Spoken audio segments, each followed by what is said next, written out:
15 февраль Ооган ардагерлери үчүн өзгөчө күн. Бул күнү Ооганстандан советтик аскерлер чыгарылган. Жүздөгөн тагдырларды талкалаган миңдеген жаш жигиттерибиздин өмүрүн алып кеткен ал согушту дали эске алып келебиз. Ооганстанга советтик аскерлер 1979 жылдын 25 декабрында киргизилип, 1989 жылдын 15 февралында чыгарылган.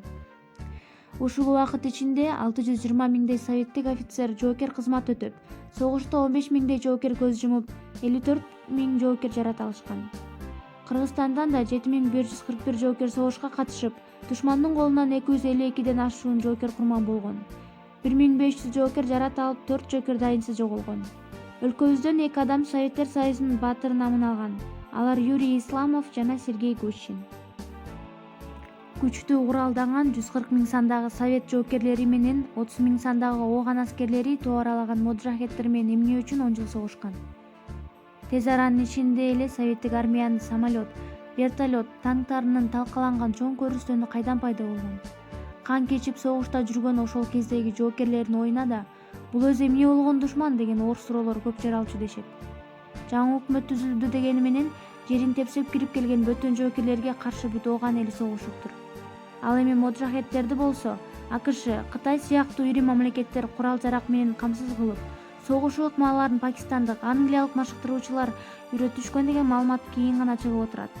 АКШ болсо моджахеттерди курал-жарак менен камсыз кылууга эч каражатын аябай, кансыз согуштагы башкы атаандашы СССРге болгон каршылыгын ушундай жол менен ишке ашырып турган дешет.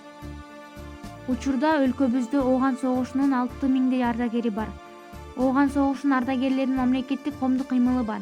Кыргызстандын ар тарабындагы ардагерлерге камкордук кылып, баарын эске алып турушат. Жыл сайын ар кандай спорттук мелдештерди өткөрүшүп, мектептерде болсо патриоттук тарбиялык негиздеги иш-чараларды өтүп турушат. Ооба, бизди ошол мезгил тандап алды.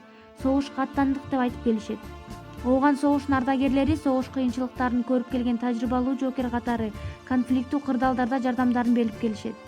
Мисалга, 1999 жылы өлкөбүздүн аймагына согушкерлер киргенде Ооган ардагерлеринен А батальону түзүлүп, согушкерлерди жок кылууга өз салымдарын кошушкан.